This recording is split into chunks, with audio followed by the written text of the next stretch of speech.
tiene como objetivo, el que usted sepa, el objetivo principal pues es producir el contarnos esta cuenta de población pues que reside en nuestro país, por supuesto. Exacto, y le preguntábamos al maestro Ancon Alcocer, quien está con nosotros aquí en cabina en este momento y quien viene a aclararnos todo este tema sobre... Panorama. De verdad que sí.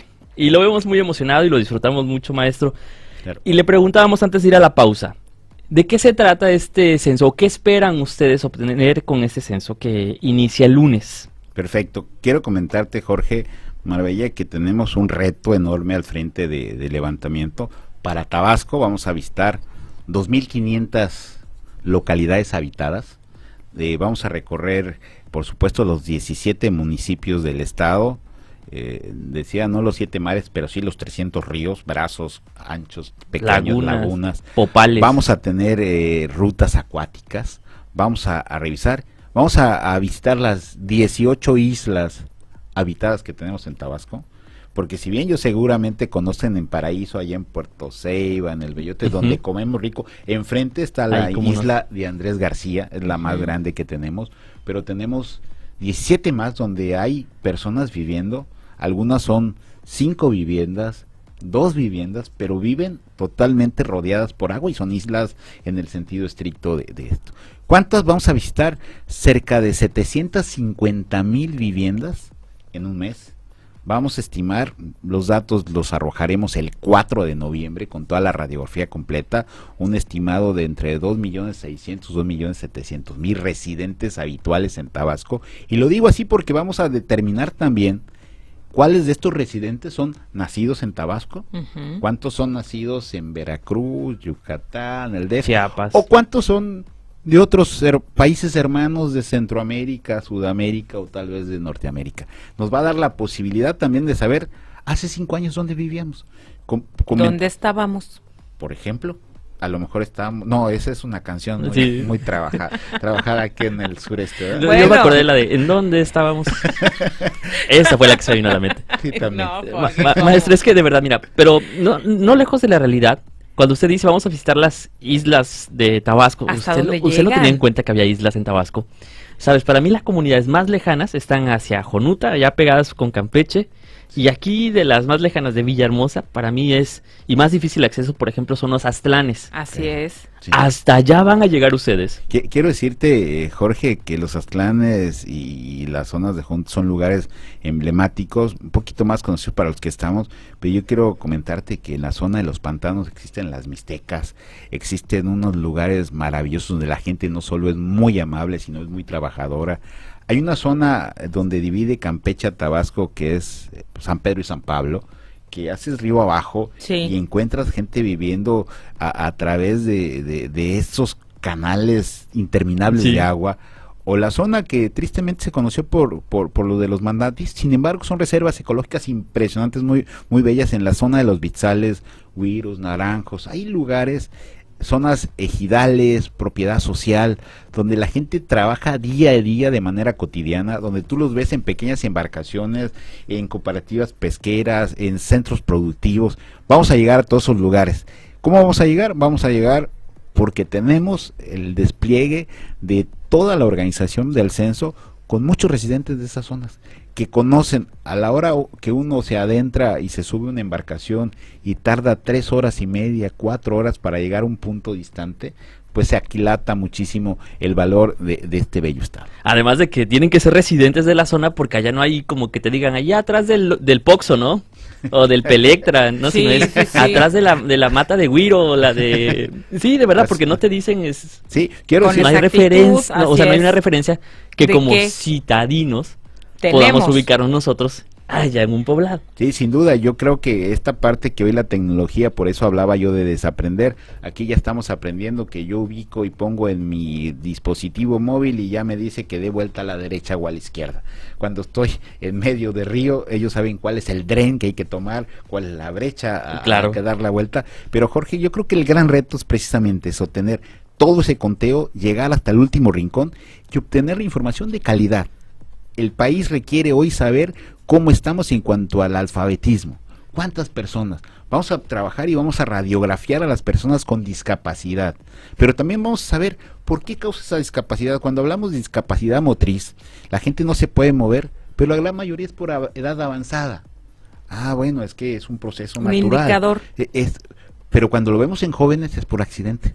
Claro. Y entonces la información comienza a volverse, los datos comienzan a hacerse información, y la información en programas, cuando ya sabemos que existe la falta de cobertura de salud o la de educación, o cuántas jóvenes, cuántas mujeres que están en edad fértil y necesitan apoyos y cuidados, y el hospital, ¿cuál está tan cerca o tan distante?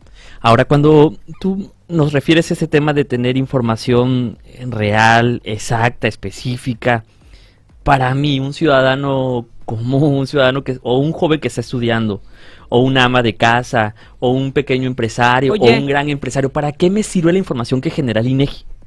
Muy bien, yo te puedo decir varios ejemplos. Tú eres un joven empresario, quieres saber cuántos jóvenes hay porque quieres poner un nuevo proyecto. Yo te puedo presentar que existe información de los censos económicos y tenemos la radiografía de qué hay en qué lugar. Pero ¿cuál es la capacidad de los jóvenes? Pues voy a ver por manzana la información, Jorge, la vamos a sacar por manzana, la puedo aglutinar por colonia, por localidad, y voy a saber dónde hay más jóvenes, más niños. Alguien decía que los niños son muy niños, los niños como nosotros de 30, 40 son niños, y los niños son los después de 50.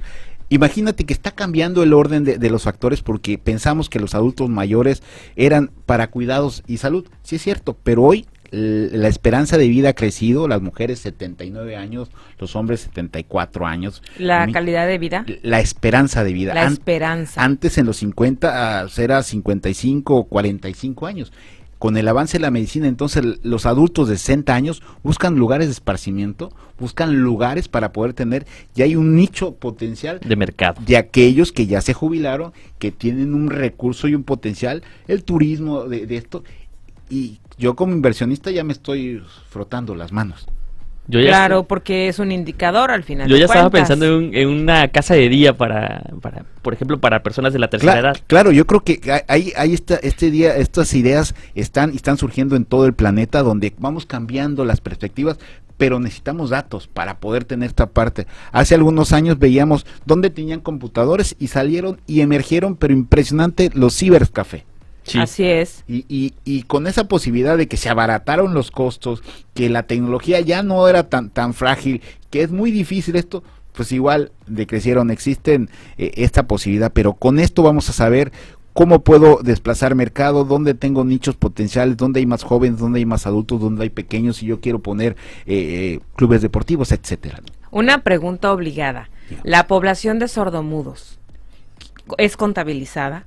Fíjate, Marbella, que esto es un tema muy muy importante y qué bueno que lo señalas. Las personas con discapacidad, en este caso del habla, ha sido un tema que lo hemos buscado por años.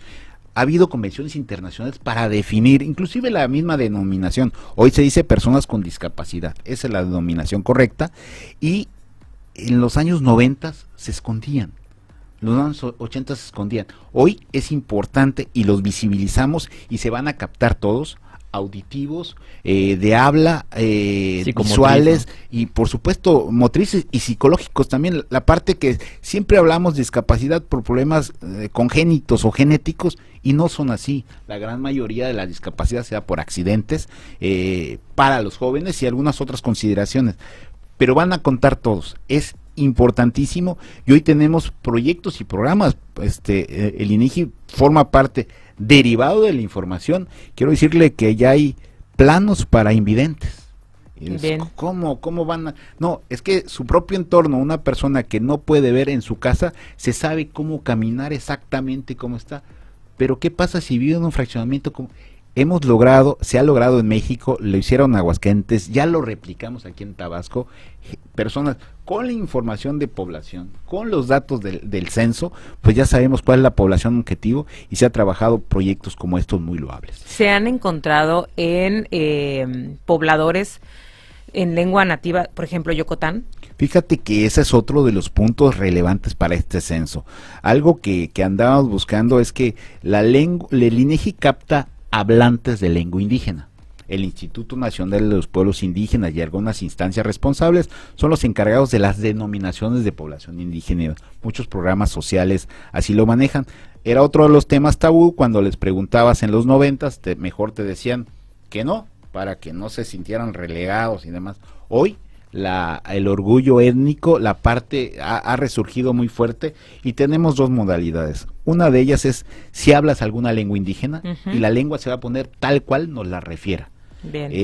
Teníamos Chontal de Tabasco, que es el Yocotán, sí. hoy lo señalan, lo vamos a captar tal cual, pero vamos a tener la posibilidad también de la autoascripción indígena. En el cuestionario ampliado les vamos a preguntar, ¿y tú te consideras indígena? Y va a depender de nosotros. Inicialmente no teníamos el dato. Les doy los datos del último censo. 60,000 personas en Tabasco, de los 2,395,000, solo 65,000, el 2%, decía que era, no, dijo referir a hablar una lengua indígena. Y de estas había gente que habla maya, que habla purépecha, y alguien me dice, oye, espérate, ¿dónde están los...? No, es que en la Universidad de Yucatán o en la Universidad de Morelia, como en la UJAD, daban las lenguas nativas de su lugar, y por eso las hablan. Pero cuando les preguntamos, oye, ¿te consideras? Pues 600,000 residentes tabasqueños, y ahora resulta que casi 1 de cada 4. Dijeron que sí. Así es. Mira qué cosas. Ahora, ya para despedirnos, maestro José Manuel Ancona Alcocer, coordinador del INEGI aquí en el estado de Tabasco, ¿cuál es la recomendación para quienes nos escuchan? ¿Cuál es la recomendación para quienes vamos a recibir este censo en nuestro hogar?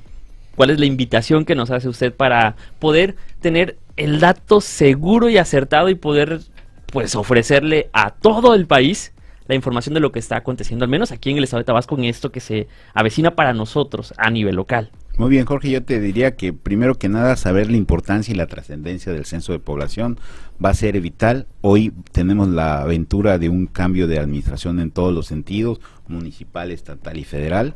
A partir de los datos a final de año vamos a tener la radiografía completa para lo que viene en los próximos años. Sin duda, si queremos ser parte de estas grandes soluciones que seguramente van a tener el país, va a ser derivado de este gran proyecto.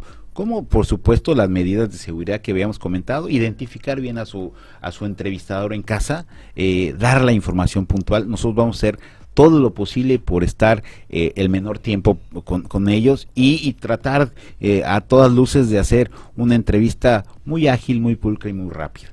Pero es fundamental que todos participemos en la medida que podamos formar parte de este gran proyecto. El censo va a tener un éxito. Mujeres y hombres tabasqueños que están trabajando, que dignamente están haciendo un esfuerzo, no improvisamos, estamos trabajando con metodología exportada, inclusive a otros países, donde el INEGI es punta de lanza, y estamos apostando a la tecnología. Vamos a tener los datos inmediatamente este año, y eso nos va a dar la posibilidad, Jorge Marbella, de que Tabasco sea un lugar hoy por hoy con los mejores datos, porque vamos a ser el mejor censo de la historia. Que así sea. Pues así que ya usted está listo para que le digan, o más bien usted va a decir, pregúntame. Pregúntame, Mar.